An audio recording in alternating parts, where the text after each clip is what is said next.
তো গতকাল আপনারা জানতে পেরেছেন যে 2,25,47,470 টাকা প্লাস এগুলাকে ছবি হিসেবে নিয়ে তারা চালিয়ে নিয়েছেন। এটাও তাদের সহজাত ধর্ম। বাংলাদেশের প্রত্যেকটা মানুষ ভাবতে শুরু করেছে দেশটা আমার। এখন কথা হচ্ছে আজকে হচ্ছে চতুর্থ দিনের মতো আমাদের গণত্রাণ কর্মসূচির যে সংগ্রহ কার্যক্রম যেটা আছে এটা চলছে এবং এটা আপনারা অবশ্যই জেনেছেন যে আমরা হচ্ছে এক্সাক্ট ফিগার একসাথে এই মুহূর্তে বলতে পারছি না, কারণ আমাদের চলছে এখনো। তো গতকাল আপনারা জানতে পেরেছেন যে 2,25,47,470 টাকা প্লাস। তো এরপরেও কিছু আছে, যেমন আমাদের ব্যাংক চেক এসেছিল, চেকগুলো যতদূর সম্ভব এগুলো এখনো কাউন্ট হয়নি।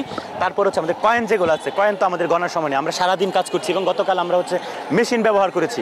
তো আমরা হচ্ছে এক্সাক্ট ফিগারটা জানিয়ে দেবো। কথা হচ্ছে এই যে এরকম যে গুজব লীগ, কুত্তা লীগ, পাচাটা যারা করছে তারা হচ্ছে এগুলাই বলবে। আপনারা দেখতে পাচ্ছেন না, বিভিন্ন ছাত্র রাজনৈতিক সংগঠন বাংলাদেশের এবং আমাদের অমর একুশ হলের সাধারণ শিক্ষার্থীরা যারা হচ্ছে নিজ থেকে বন্যা পীড়িতের জন্য টাকা সংগ্রহ করে হল থেকে খাবার দিচ্ছেন, এগুলাকে ছবি হিসেবে নিয়ে তারা চালিয়ে নিচ্ছেন। এটাও তাদের সহজাত ধর্ম। এটা বাংলাদেশের মানুষ খুব ভালো মতোই জানে, আর এটা করে যাচ্ছে এবং এটা মানুষ দেখবেন আপনার ওদের পেজগুলোতে হাহার বন্যা বয়ে যাচ্ছে। মানে যেভাবে পারে মানুষ খুব প্রতিবাদ প্রকাশ করছে। দেখেন, আমরা তো বাংলাদেশের ছাত্র, তো আমাদের কাজ পড়াশোনা করা এবং বাংলাদেশের সার্বিক অবস্থা পর্যবেক্ষণ করা।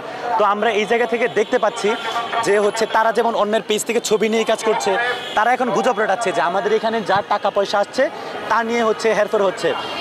আজকে এই মুহূর্তে ঢাকা বিশ্ববিদ্যালয়ের একজন ছাত্র এবং বৈষম্য বিরোধী ছাত্র আন্দোলনের একজন সমন্বয়ক হিসেবে বলছি, আপনারা অবশ্যই খোঁজখবর রাখবেন। আপনারা এতগুলো সাংবাদিক বাংলাদেশে, শুধু তো সাংবাদিক না, এখানে আরও ইন্টেলিজেন্স অনেক কেউ আছে, আপনারা কি পারবেন না স্বচ্ছতার মানে আমাদের কাছ থেকে জবাব দিতে আদায় করবে? আপনারা তো রাখছেন।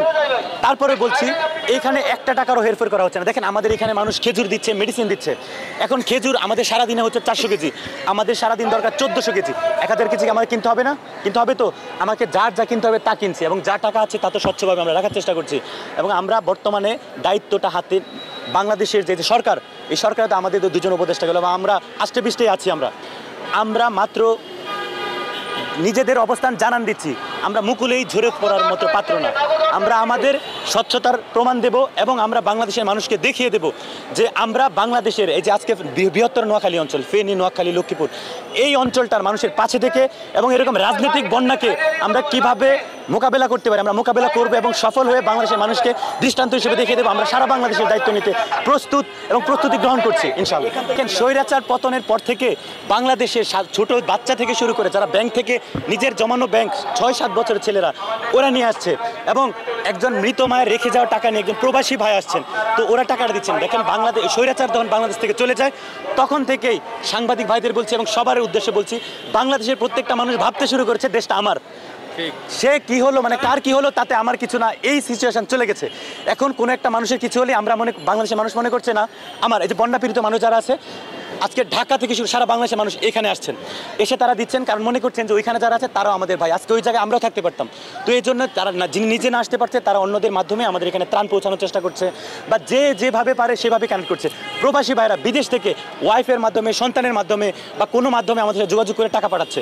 দেখেন, আমরা তো আসলে এই বাংলাদেশটাই চেয়েছিলাম। প্রত্যেকটা মানুষ যাকে মানবিক হয় এবং মনে করে যে বাংলাদেশের প্রত্যেকটা মানুষ আমার, বাংলাদেশের ভূখণ্ডের প্রত্যেকটা জায়গার স্বাধীনতা রক্ষা করা আমার দায়িত্ব এবং আমরা সবাই স্বাধীন, এই বাংলাদেশটা আমরা চেয়েছিলাম।